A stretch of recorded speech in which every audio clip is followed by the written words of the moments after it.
Halo, habari njema kwa Watanzania au kwa wakazi wa jiji la Mbeya. Hebu nataka niwaonyeshe kitu.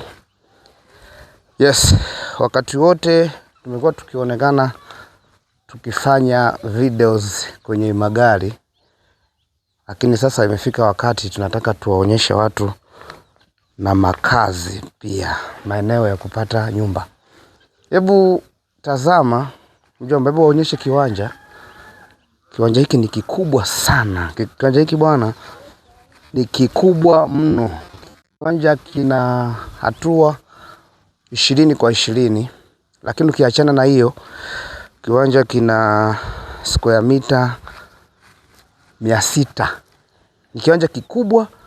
Upande wa pili barabara, upande wa kushoto barabara. Kinafikika, sehemu nzuri kabisa.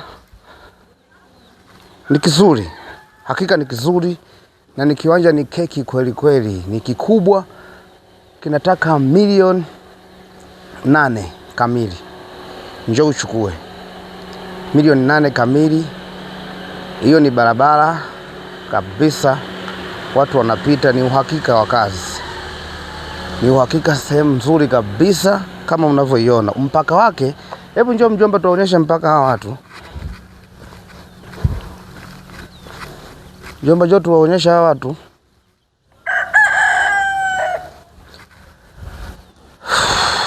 Jamani, nyumba ile kule ndo mpaka. Nyumba huku ni mpaka, kuna jiwe. Upande huu jirani kiwanja. Jirani mwingine kwa kawaida. Lakini pia upande wa barabara kuna jirani wa uhakika. Hii sio sehemu ya uswahilini jamani. Ni sehemu safi ya kisasa kabisa. Kama mnavyoona mazingira yake yako vizuri sana. Na kama nilivyowaambia, kiwanja hiki kinauzwa milioni 8 tu. Au sio bwana? Hebu karibuni. Msije mkanilaumu. Simu ni nyingi sana zinaita kwa ajili hiki kiwanja, tuwahi. Hiki ni kipindi cha sikukuu, mwishoni mwa mwaka, tumalize vipengele mapema.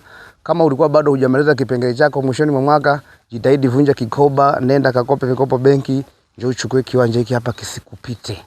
Hakikisha hiki kiwanja usikikose. Au sio bwana? Lakini kwa wale wanaotumia social media, kwa maana mitandao ya kijamii, yes, tuna Instagram, tunatumia Facebook, tunatumia TikTok, tunatumia pia YouTube. YouTube andika Dennis Nzoa, Instagram andika Nzoa Dalali, Facebook andika Dennis Nzoa, TikTok andika Dennis Nzoa. Tuko live wakati wote, tuna bidhaa nyingi, tuna viwanja, tuna nyumba za kuuza, tunapangisha nyumba, tunauza magari, tunauza pikipiki, tunauza vitu vingi mbalimbali. So karibuni sana. Ni wakati mzuri kabisa tumepata nafasi hii ya kuwaonyesha kitu kizuri. Hakika sitaki kuangusha. Kama nilivyowaambia, tuna uhakika na kazi tunayoifanya. Kiwanja hiki kinataka milioni 8. Hautajuta ukipata hiki kiwanja. Karibuni sana. Mkuu hata maeneo hayo.